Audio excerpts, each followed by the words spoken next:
Okay, ladies and gentlemen, before we get to this next episode of the podcast, we have a couple of voicemails we've got to check in on. Number one, we are going to check in with our good friend, regular caller, Jason Rogers. He has some thoughts on the Clemson game and a really, really close prediction of what the score of the Lafayette game was. And for those of you who are asking, he called on Thursday. He got it in before the game was played. This is a uh, really good prediction. So let's listen to Jason now. Hello to the Bull City coordinator. Just want to call and give my prediction on here and just also say thanks for all you've done for us as fans as usual. As you can tell, my voice is still a little hoarse. It's Thursday. Just got done listening to your wonderful podcast, the interview with I guess it would be the PR man from Lafayette, and man, that's really good. That just to speak about the history of the college there and the league they're in, and what they do as a football program. I didn't know a lot of this stuff, and just to be transparent with you, and I'm sure a lot of people don't, being that they're from the Patriot League. So I actually had two scores. I was leaning one way, then I heard your dad, and he gave me some confidence to maybe sharpen my pencil a little bit. One thing that did scare me a little bit, but I'm gonna lean towards your dad a little bit, or lean on your dad's wisdom a little bit, is that they take a lot of time off the clock. So that's what changed my mind to one score, but I'm going to go more of a confident score here. I think we're going to do a 42-10 win over Lehigh Leopards. I do feel like our athletes are miles ahead of their athletes, so I really feel confident that that's going to prevail. And so I'm going to mention one thing about the Clemson game is, man, we had a good time. Love it, but we got to put it behind us, and we got to really concentrate on this game coming up Saturday at 6 p.m. I hope to see a lot of the faces out there in the stands, and I know you'll see Cash and I will be there as usual. And man, Ben, go get that milk, and you better bring some roses with it this time. Again, as always, go Duke. Jason, thank you for the comments. I'm glad you enjoyed the episode. I thought Charlie Berman was a great guest. We all learned a lot about Lafayette. Dad also had some very good comments. He had clearly done his homework, and I think what we talked about on the podcast proved to be accurate. Lafayette came out there and ran the ball and tried to make it a short game, but fortunately the Blue Devils were able to get going and got a really, really good win on a crazily short week. I mean, that had to be really, really hard for those guys, but hey, they turned it around and really passed the test. And Jason, I'm glad that you are listening, and I'm glad that you are enjoying the podcast. Now, our next call is from Tyler Lester. He has called in a lot, and I appreciate it. And he has some really good thoughts on how Duke fared against Lafayette, and he also has some questions about the ACC as a whole. Let's listen to what Tyler has to say now. Hey, Tyler Lester. So, a bit of a two-parter this time. The first part kind of focuses more on Duke, and great to win 42-7. But how, I guess, concerning is the run defense early on? It's 2 weeks in, and again, 42-7. We've given up 7 points in back-to-back weeks. But if there was one legitimate spot where it's like, if someone's going to beat us, how are they going to do it? The run defense right now, in my opinion, is probably the one spot where we've really, really, might have to put in some work, or that could kind of be a bugaboo, especially against, like a Notre Dame, a Florida State. Those are the kind of teams that, if we don't tighten up on, those might get ugly. And the second part, we've kind of had discussions about it already, but if you take away Virginia and Boston College, who, again, that matchup is going to be the best matchup of the year in the ACC. The ACC is off to probably the hottest start I can remember as a conference in a really long time. Thank you for the call, Tyler. Your comments about the run defense, I can understand it, especially how we were pretty porous against Clemson.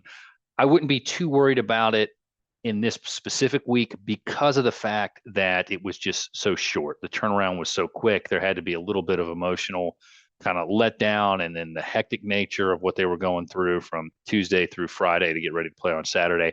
I would not be too worried about it. And as far as giving up a lot of yards against Clemson, they're a good running team. They have been.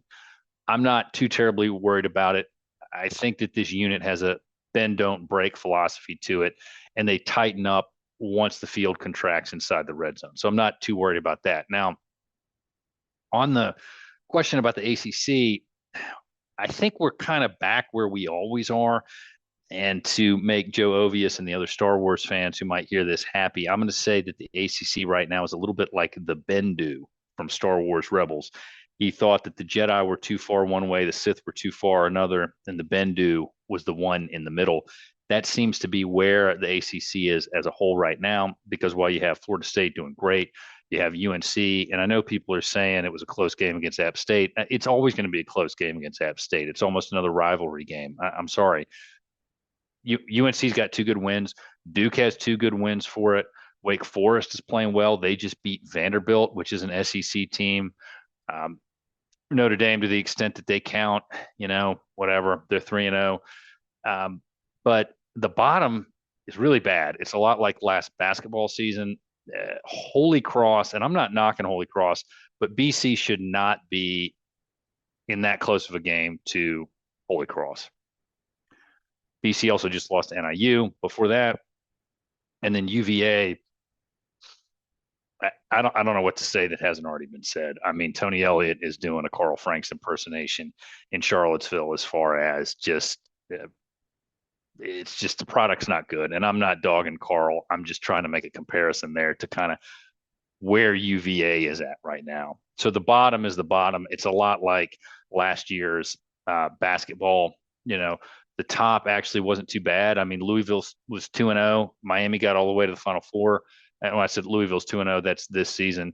There's some teams who are figuring themselves out, but there's a lot just in the middle. So hopefully we can get, again, I'm going to have to root for Clemson because the ACC needs Clemson to be Clemson to succeed and to do well. So hopefully Clemson will continue to turn a corner and do well. We'll see.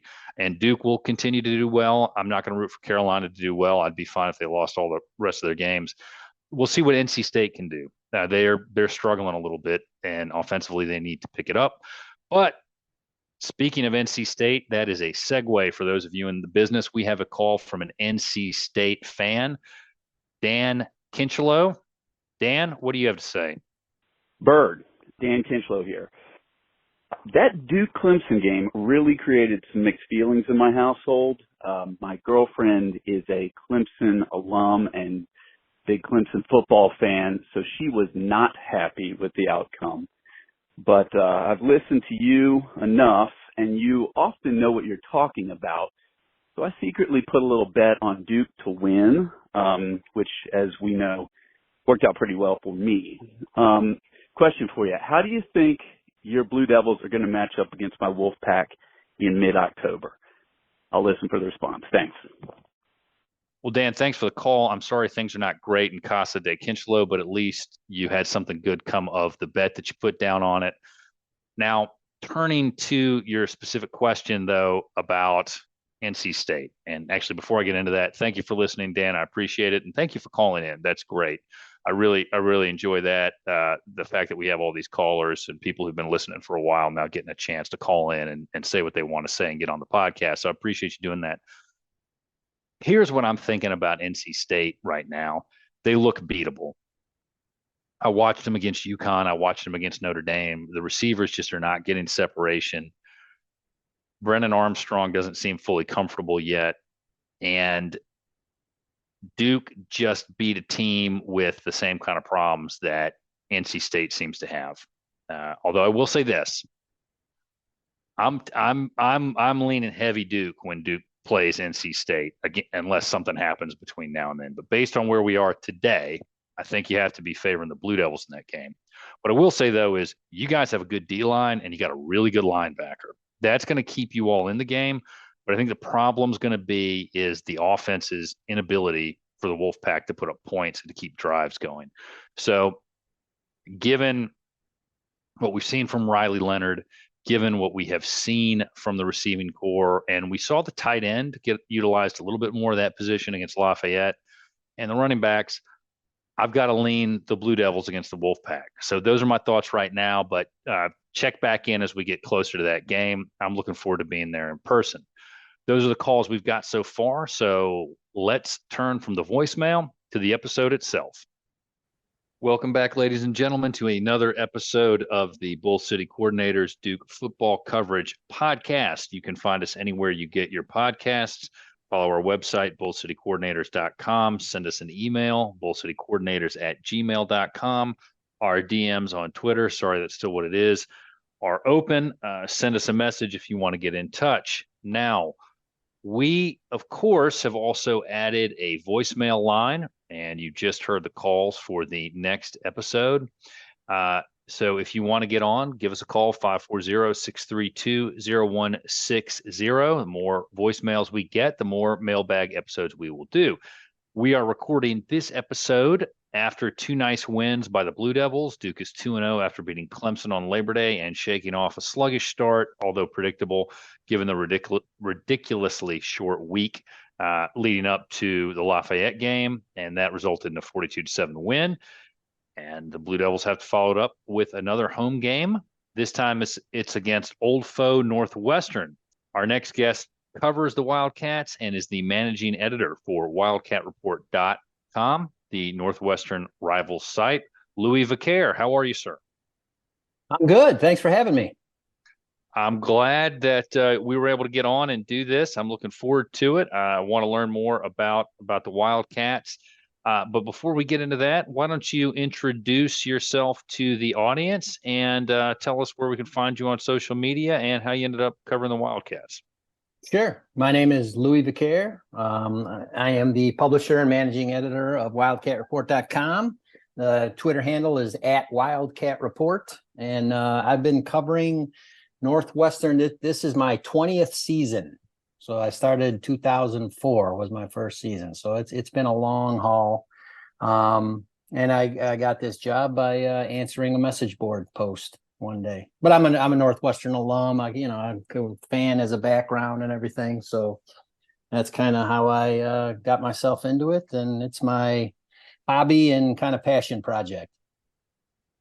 There are probably a lot of people who don't know what a message board is, who are listening to this podcast or only have some vague recollection. I still remember bulletin board systems. It was a different day for the internet.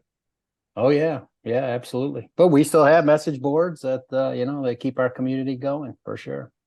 They are fantastic. Well, why don't we get right into the Wildcats?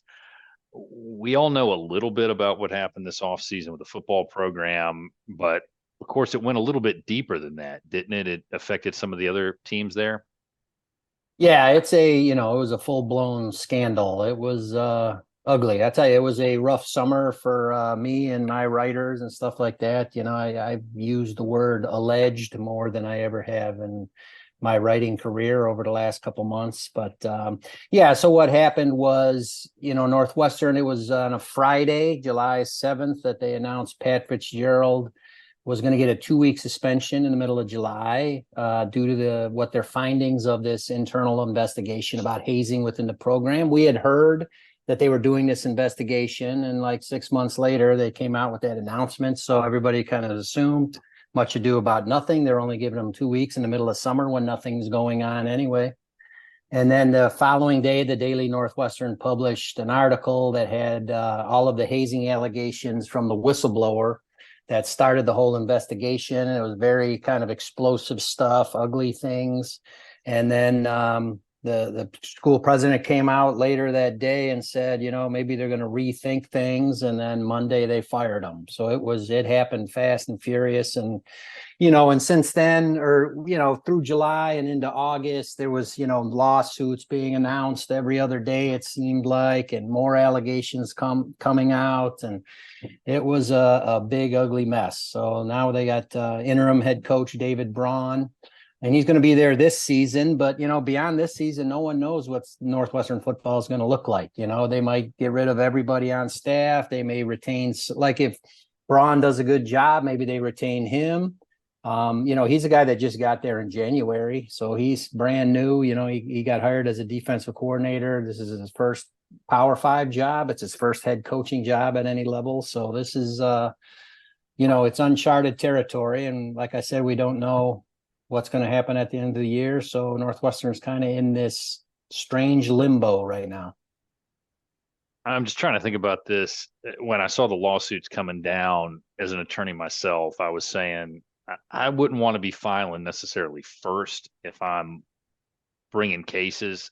I think, that's the part that's going to be weird is how all those are going to play out. I think the cases that are filed a little bit later, probably, if there are going to be more that are filed, we'll have a lot more documentary evidence backing them up. And that's where I would be looking as an attorney to say, what is really going on? Who knew what and when? Yeah. Those will be interesting because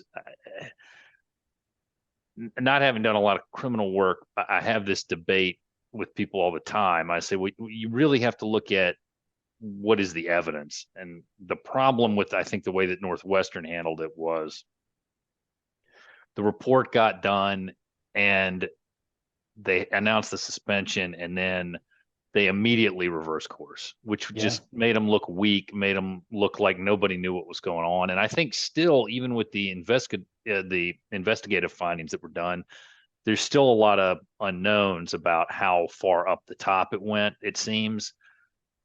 Which no question.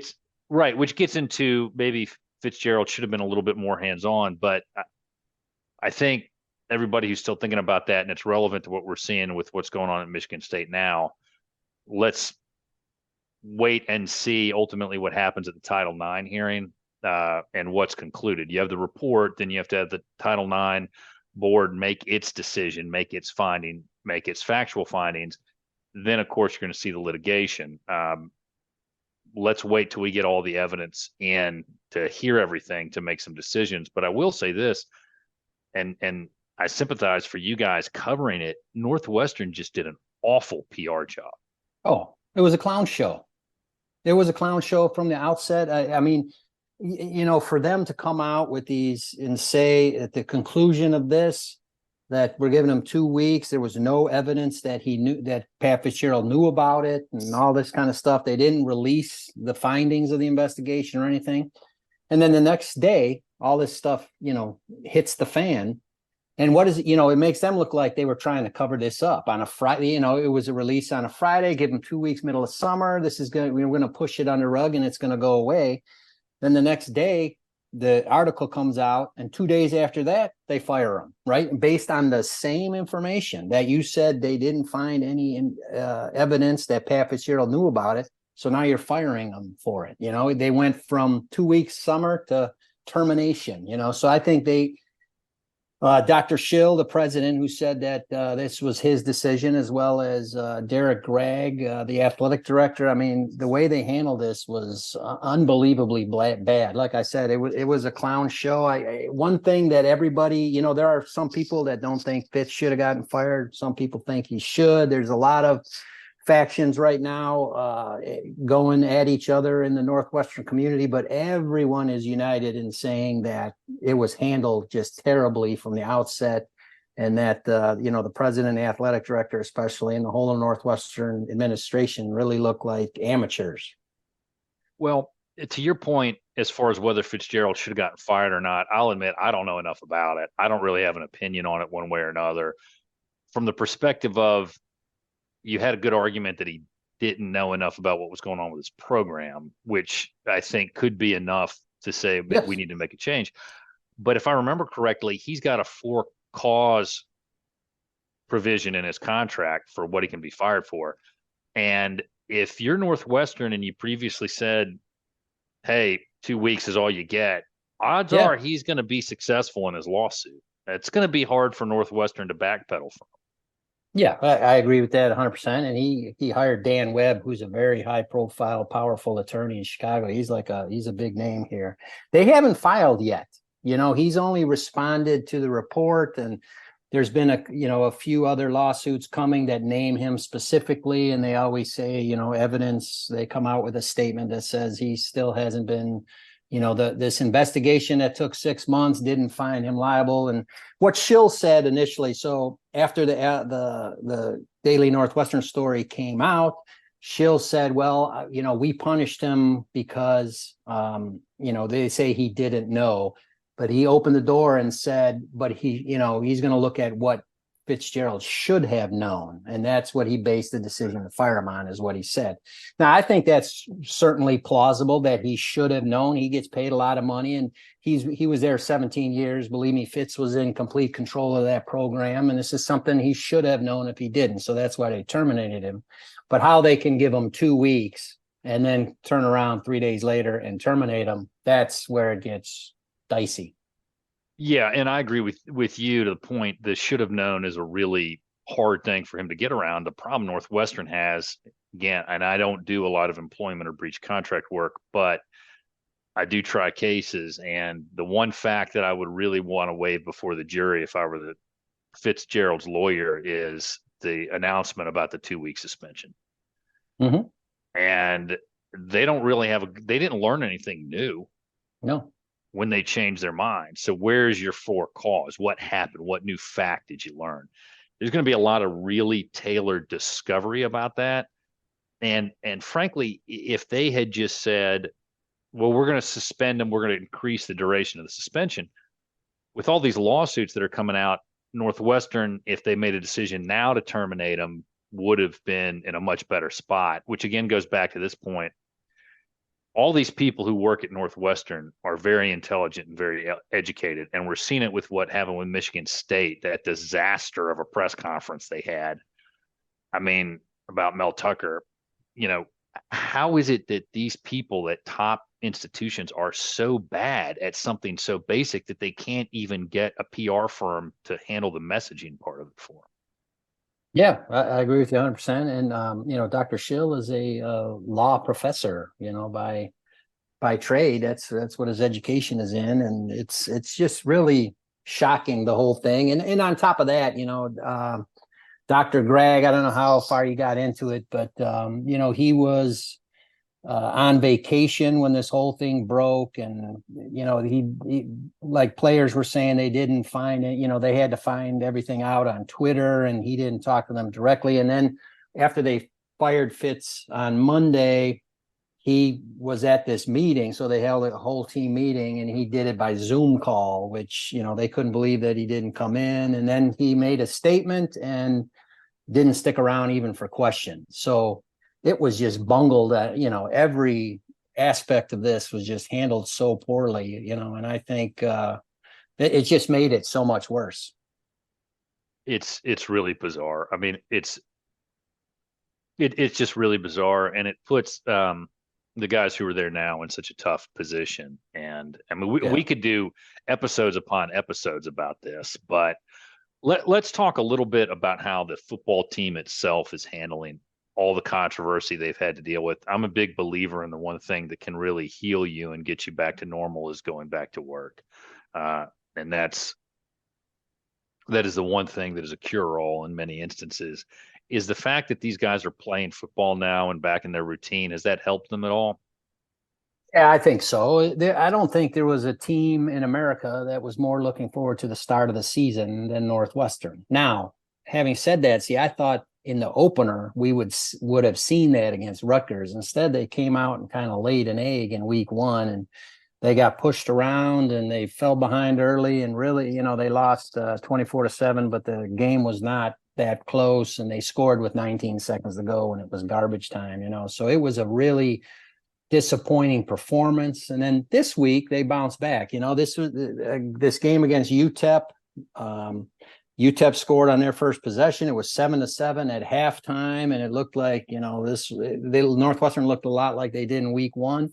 And then the second half, they caught fire. They scored 38 points, which is almost like half a season's worth of points the last couple of years. Northwestern, that was the most points they've scored since the season opener in 2020. The offense just exploded in the second half. And, it was great to see the players and coaches smiling and celebrating and all that. They've been through a lot, and it was, I think, a very cathartic win and very emotional for the team. So you had to feel good for those players, especially. They had a 12-game losing streak dating to last year. They hadn't won since last August. They hadn't won at home since October of 2021. So this was a big win, and they really needed to get that under their belts. And now hopefully they're back to playing the kind of football I think they may be capable of. Well, one thing that I wanted to also ask you about is because the Blue Devils got Jeremiah Lewis back, which I was glad to see him come back. He's got a thumb or an arm issue. I'm not really sure which. I've heard two different things, but he played great against Clemson. He had a great game. He was all over the field. I know that from the recruiting perspective, Northwestern's taken a hit because of this, as you'd expect, but also the transfers. Can you tell us how depleted, if at all, the roster is from the people who have left as a result of this? Yeah, they're down. There's no question about it. They lost, I think it is 6 transfers, but 5 of them were freshmen, so they were incoming freshmen. And those are the ones you can understand the most leaving the program, right? They just started their clock. And so, and I'll tell you, they lost some good ones because they ended up at, Oklahoma and Ohio State and Auburn. They landed at some good programs. So it was very disappointing to see them leave. But in terms of this season, I think Lewis is really the only one. He was a returning starter. He started all 12 games last year. He was going to be a starter this year. So he's the guy that I think that really would have an impact on this season. The other guys, maybe a couple of them could have gotten on the 2 deep or something, but I don't think there were any starters there. And you never know with freshmen anyway. So, but he was definitely a loss, and I don't think anybody blames him. David Braun talked about it in the press conference today that he really admires him as a football player. Thought he was a good player, and he doesn't begrudge him leaving. And with so much uncertainty, and he came there for 1 year, and they went 1-11, and then the coach gets fired over the summer. He went through a pretty tumultuous period here in Evanston, so it's completely understandable that he wanted to get out and go back to Duke. Well, let's talk a little bit about the strengths of the team. What has Northwestern done well, and then maybe what are some areas that they need to work on? Yeah, I think the defense has been pretty good, especially compared to the previous 2 years. So, this is David Braun's system. It's much more like Mike Hankwitz. Mike Hankwitz was the longtime coordinator that retired in 2020. The last 2 years they had Jim O'Neill. He brought a system, they call it the STAR system, kind of 5 D-backs most of the time is kind of their base set. And that was a disaster. They couldn't stop the run the last couple of years. They gave up a lot of big plays, and it was without a doubt a disaster. So they brought in David Braun, and his much more kind of they run much more of a 4-3. They play back. They'll play a shell in the back half and kind of keep everything in front of them. It's sort of a bend but don't break, which is much more like Mike Hankwitz. And they got off to a rough start against Rutgers. First 2 times Rutgers had the ball, they had 16 play touchdown drives, and it was looking pretty gruesome. But then after that, they only gave up 10 points, and they were on short fields, and they looked pretty good. And then the same thing happened on Saturday against UTEP. First drive, they go down and get a touchdown, but then they shut them down the rest of the way. I think the strength is the secondary. The back half is pretty good. They got 3 returning starters, playing a lot at linebacker, Brendan Gallagher and Xander Mueller, especially 2 of their guys. Those guys have played a lot of football, made a lot of tackles for them. And they got a couple of good safeties in there. They got in the secondary, Coco Azuma at safety, Jaheim Joseph, Rod Hurd. Those guys have played a lot of football. So I think they're pretty solid there. The question mark is up front, whether they'll be able to stop the run. They're a little bit thin up there. But Saturday was very encouraging. I'll say that on both sides of the ball, but certainly defense. And and then in terms of what they need to work on, well, I think the biggest question mark is the offensive line. They've really had problems protecting Ben Bryant. He got sacked 5 times against Rutgers, and they had a lot of TFL. They were much better, but he was still getting some pressure. I think that they have to get a lot better up front quickly, I think, to be able to compete. It's interesting they were in a 5 defensive back set, given you got to go up against teams like Wisconsin every year, which can really run the ball and is always they've always been a good running team. That makes sense why you'd struggle in the Big Ten or 20. Yeah, well, and they were multiple, to be fair here. They'd go 4-3 sometimes. They go 4-2 with 5 D-backs, and whatever it was, they kind of messed around with a few different things, but whatever it was not working, and the biggest problem was they couldn't stop the run. That was always Northwestern's strength, is they'd stop the run and try to limit the big plays. And if you're going to go drive the field, they're going to make you snap it 10, 15 times or something like that, see if you can make a mistake on the way, get behind the chains. And the last couple of years, it hasn't been like that. I think they were 119th in the country against the run in 2021. And then last year they were 110th. So that was their biggest problem. Well, one thing that I'd like to ask a little bit about here is, and it feels like I remember when Duke and Northwestern started playing in the 90s a lot, and those were some good matchups, although the teams weren't always particularly great. One thing that I've always kind of felt about Northwestern during the Fitzgerald era is it was never an easy out. It was always a tough game. They were going to hang around. And I want to transition that to talk about the new head coach. And tell us, does he have that same kind of mindset, that kind of tough, hard-nosed mindset? And maybe if you can, just tell us more about what we should know about him. Yeah, David Braun, I think he is kind of an old school guy. I mean, he talks a lot about complementary football, and that was one of Fitz's buzzwords too. So I think what they really got away from it in week 1, but we saw last week is, they can run the ball. If they can run the ball, eat some clock, and then defensively, like I said, it's more the bend but don't break. So they'll play zone in the back half, try to keep everything in front of them, tackle well, make you drive the field. That's kind of, I think, the MO. This isn't Northwestern rarely has kind of explosive athletes. They have one, AJ Henning this year, the transfer from Michigan, is a guy with some speed that can potentially blow the top off of defense. And certainly he's an electric return man too. So that they have a little bit of that this year, but over the years, they don't make a lot of big plays. They're a grinding team offensively and defensively. That's kind of what they do.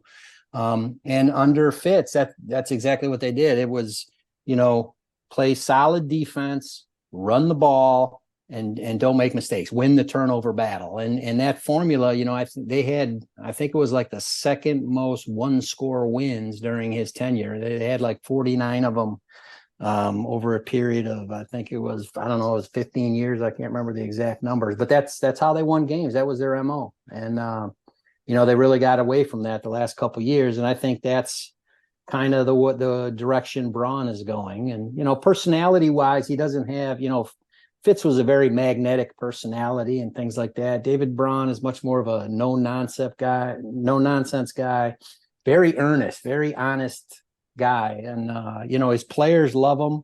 And I think, since the beginning, the way he's dealt with everything, and including with the media and everything he's done so far, he's been pretty impressive. I've been pretty impressed with how he's done so far, especially given that this is his first job, not only in Power 5, it's his first head coaching job at any level of his life. So he's got a lot. He's in an impossible situation, and I think he's doing just about as well as you can. Yeah, there's not really a playbook for how to inherit a team under these circumstances and do well. I mean, it's not like this is a situation he created, and I can't imagine how difficult it is. One thing I'd like to go over with you as we continue to talk about these teams, about this matchup that we've got coming up on Saturday. What do you think that the Wildcats can do to put pressure on the Blue Devils? What do you think? I shouldn't say that will give maybe the Blue Devils fits, because we got to factor that term out. But what do you think will be a challenge for the Blue Devils when they play Northwestern on Saturday? Yeah, well, what they'd like to do, I think, is kind of what I've been describing. So they're going to try to, contain the running game, try to keep Riley Leonard in the pocket, right? So he doesn't extend plays and freelance where he can kill you. And then, in the back half, they'll play a zone. They'll try to keep things in front of them, make tackles. And then if Duke is going to drive for a touchdown, make them snap it 15 times. That's going to be what they try to do defensively. And offensively, I think hopefully what they learned on Saturday is they can be effective when they run the ball. I think, they've got Cam Porter's a 220 pounder. He's a legit Big Ten running back. If they can, I think the line is much better run blocking than they are pass blocking. So I think it's really critical for them to establish that running game, try to slow down that pass rush a little bit, and, try to, get on the right side of the chains, pick up some yardage on first down, get some third and shorts, so you're not into obvious passing downs, because I think that's where, the offensive line has struggled, and they don't have a lot of big play kind of guys. So I think the running game is going to be critical on Saturday. Let's look at the flip side of that coin. What do you think that Duke will be able to do that will cause problems for Northwestern? Well, I think it starts with Leonard, right? I mean, he's a pretty dynamic quarterback. I saw quite a bit of that Clemson game, and really impressive running the ball. I didn't realize he had quite that much mobility. And, Braun talked about him today. He was saying if you could draw up the ideal quarterback, he's saying, Riley Leonard's pretty close. That guy can make plays, and a mobile quarterback like that is always given Northwestern's defense fits, and he can be a problem. And I think that's where it starts. And Duke is, though it's balanced, you can run. I saw the numbers last week. They had 511 yards, I think it was, and it was 260 something passing and 250 something running. That's a dangerous offense, I think. And it's, Duke has won 4 straight in this series too, so it's, Northwestern's got, quite a bit on its plate for Saturday. It's going to be an uphill climb for sure. One thing you mentioned about Duke's offense is Coach Johns is really good at finding ways to run the ball, finding ways to get balance. You wouldn't necessarily think about it, but he really does. And to go back to what you were talking about with complementary football, they find a way to do it. And you saw it last year with Duke would do a hurry up, they'd get to the line, and then they'd wait. They wouldn't snap after 5 or 6 seconds. They'd take their time. They'd go 15. They'd go 20 seconds before they snap the ball. Very helpful. Another thing, we saw a little bit of it against Lafayette. Maybe we'll see some more of it, is the tight end got rediscovered. And if you're talking about running a zone and you're talking about trying to keep things in front of you and come down to contain the quarterback, someone's going to be open. Maybe it's the running back going out for a pass. Maybe it's the tight end, but hopefully we can see Nicky Dalmolin get the ball more, because that could cause some more matchup problems. You mentioned, I was surprised. I was looking at Winspedia that Duke has won 4 straight, but the last 2 matchups have been really close. So let's transition and segue into predictions for this coming week. What do you think? Who do you think the winner will be, and what do you think the score is going to be? Yeah, I think Northwestern, they got a lot stacked against them. I think Duke has some weapons. You mentioned Kevin Johns. He was a former wide receivers coach at Northwestern. When I first started, he was there for a number of years. And Adam Cushing also was a offensive line coach at Northwestern, and so a while ago. So we know those guys well. But the game Saturday, yeah, I think it's on the road. It's always tough going down there early in the season. It's always warm. Northwestern's always had a tough time down there to begin with. I think right now this team, they're still trying to figure things out offensively. Ben Bryant has been a little inconsistent, but he's been under a lot of pressure. Can they protect them a little bit more?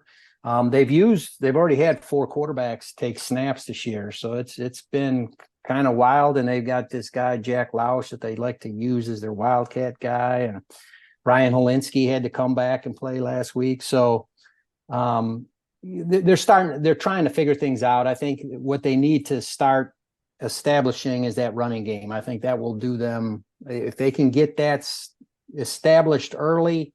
Maybe they'll have a little bit of chance they can hang around. And then defensively, like I talked about, contain that run, keep Leonard in the pocket, keep everything in front of you. That's what they'll try to do. But I think it's a little bit too tall a task at this point in the season. That there's just too many moving parts right now. They haven't figured out a whole lot. So I think if I had to pick this game right now, I would pick Duke to win by, maybe 27-17, something like that. I think it's, I feel much better about Northwestern than I did last, Friday before the UTEP game when, things looked pretty bad after that Rutgers game. They looked much better in week 2, which is what you'd like to see. Between week 1 and week 2 should be a big jump. So maybe they can improve again. I don't think that they can take down a team like Duke that has looked pretty darn impressive early. I think they're a little bit overmatched, and especially being on the road, that's a tough task.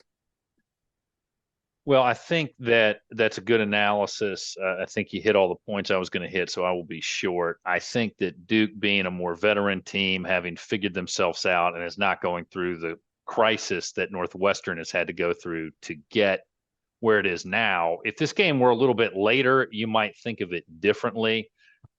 But we're fortunate to catch Northwestern early, not, of course, wishing what, those football players and those coaches are dealing with on anybody. But I'm going to take Duke, and I'm going to take them by a score of 35-17. I think our D-line and our secondary are going to shine. And I also think that the offense is going to be able to do enough because we've got a good O-line.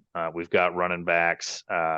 Although after Jordan Waters got stripped of that ball by the Lafayette guy, I think he's going to come out running angry with something to prove. And it wouldn't surprise me if maybe Nicky Dalmolin gets a few more opportunities.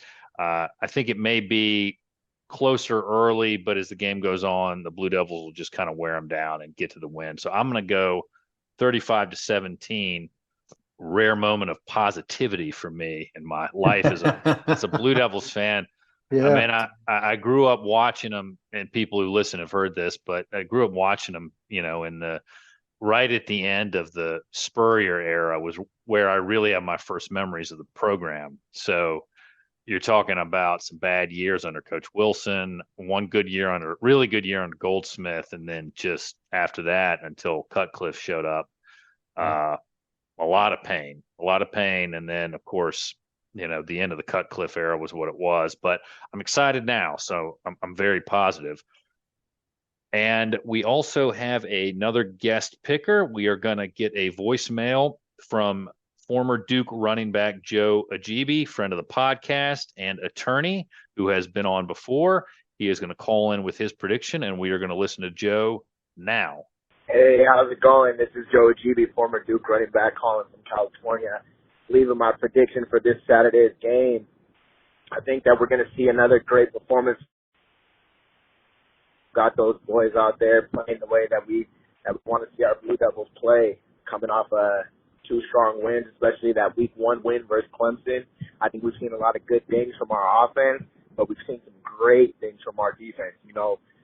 Those boys are going out there and they're laying hat on the football, and they're playing good in all 3 phases in the kicking game. I think that was really impressive to see week 1 versus Clemson. So I think that we're going to see more of the same from the Duke Blue Devils this Saturday. Northwestern has had some struggles this season, it looks like, and I don't think that they're going to be any match that our team can't handle.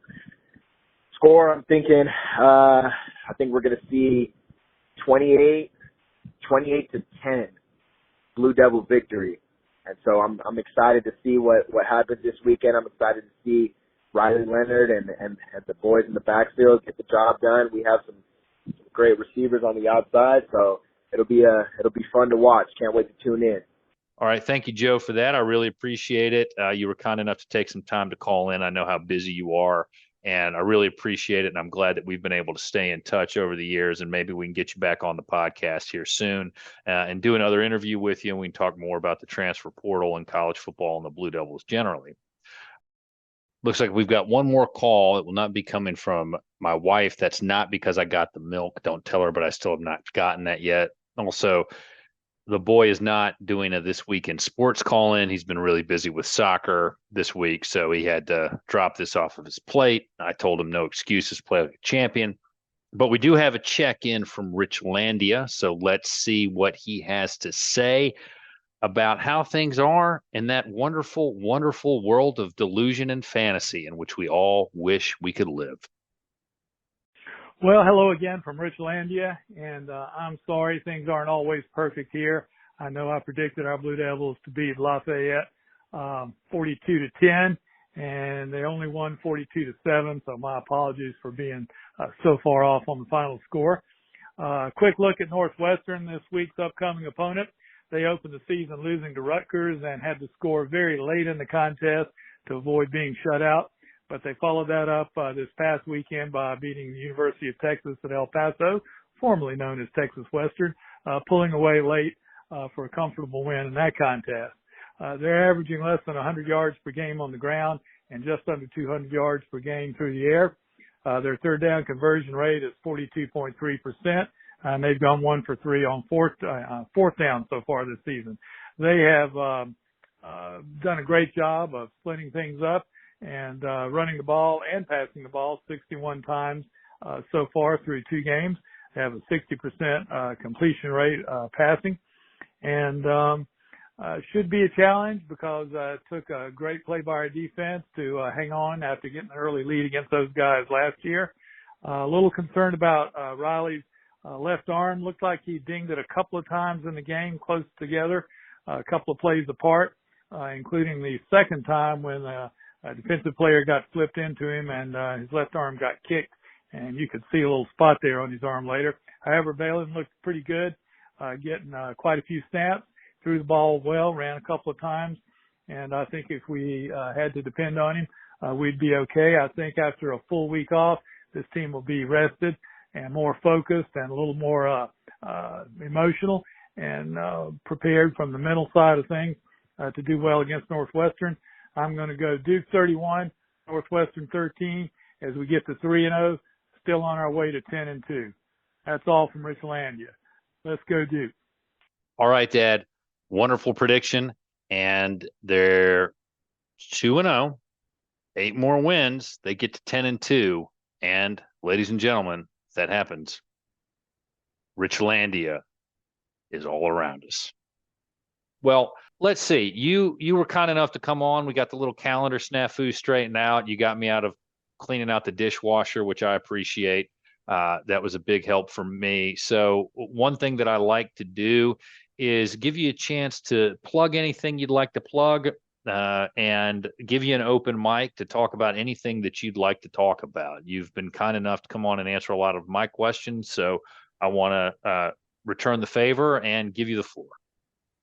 Okay, well, thank you. I appreciate that. I don't really have anything to plug. Northwestern Rivals site is wildcatreport.com. So we're on the Rivals Network, and, we got a lot of stuff on Twitter at Wildcat Report. One thing, I was going to ask you a question, though, putting my journalism hat on. So, Northwestern, they could be looking for a coach at the end of the year. That's a very likely possibility, depending on how Coach Braun does. This year the future's all up in the air, but I think that's a very likely outcome. And I look at, David Cutcliffe had a pretty successful run at Duke. Last couple years, though, it wasn't too pretty. And then Mike Elko comes in, and the first year they make a bowl game, and now they're ranked. They pull off a big win over Clemson. What do you think he's done to get things turned around and so quickly in Durham? Well, I'm going to say a couple of things about that, one of which I think is kind of an open secret. I don't know how secretive it is a lot of the guys who were there they were not having a good time towards the end of Cutcliffe's era. And we could talk about why that is, and I don't think now is the time necessarily for me to do that. Um, but I think it might be a symptom that you see crop up a lot of times. Coaches don't usually stay as long as Coach Cutcliffe did, right? And it's very rarely a happy ending for a lot of coaches.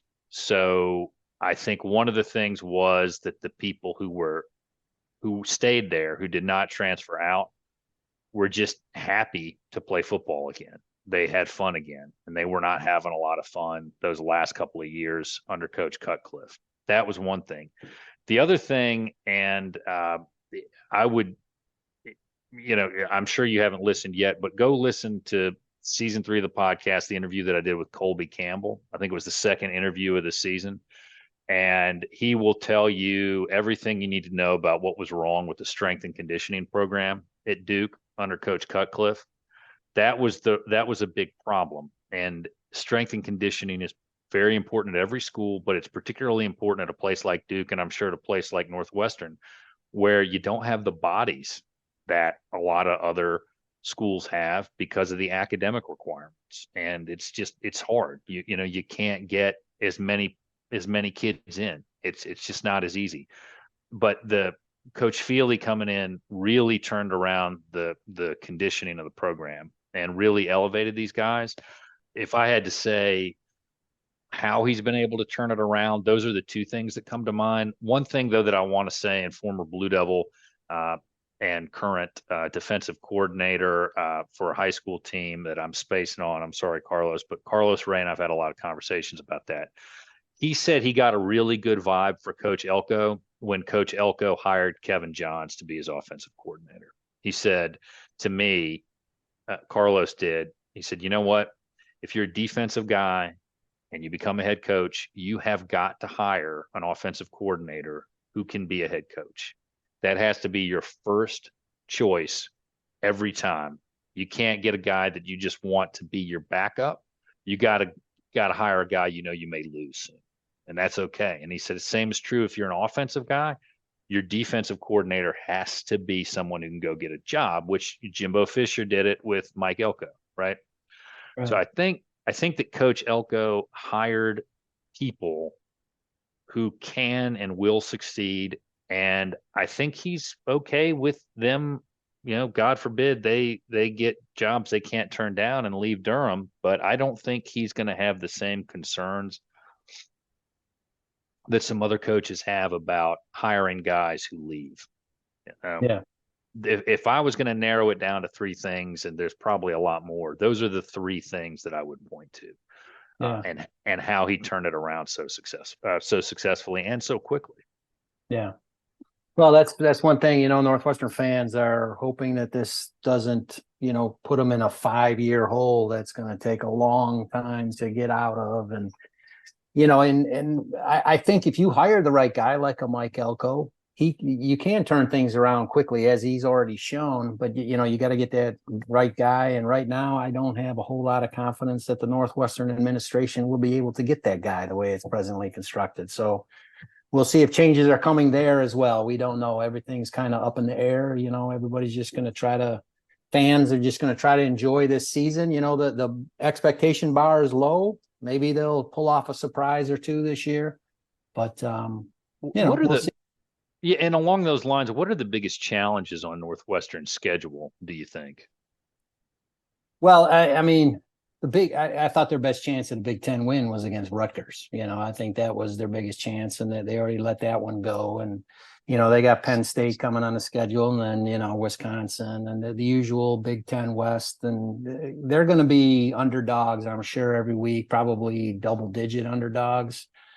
They do have another, so they had UTEP. Their last non-conference game will be Howard, and that's not coming until October. So that's a game they should win. But other than that, they're going to have to pull off a surprise, I think, that to post another win. And you never know. Northwestern has always done that. They'll surprise you. They'll win a game you never thought they would, and oftentimes they lose a game you never thought they would too. That's kind of been their MO over the years. And I think, people would just, if they can pull off a surprise or two, get things, like I said, the bar is low. This team won one game last year, so whoever is the coach, it was not going to be a outstanding season by any stretch. But, I think if they could win 3-4 games or something, I think it'd be looked at as a pretty successful season. Well, except for on Saturday, we'll be rooting for you. So I got no love for Ohio State. I got no love for Michigan, and y'all know how I feel about Maryland. But I do want to say, Louie, I appreciate you coming on. This was a great interview. It was very informative. And everybody, please continue to support us. Go to the site, BoldCityCoordinators.com. Go to the rival sites. You can learn a lot. This has been very informative. We're going to keep doing these interviews. We're going to keep giving you a chance to we're going to keep doing these interviews. We're going to keep giving you a chance to get to know your opponent.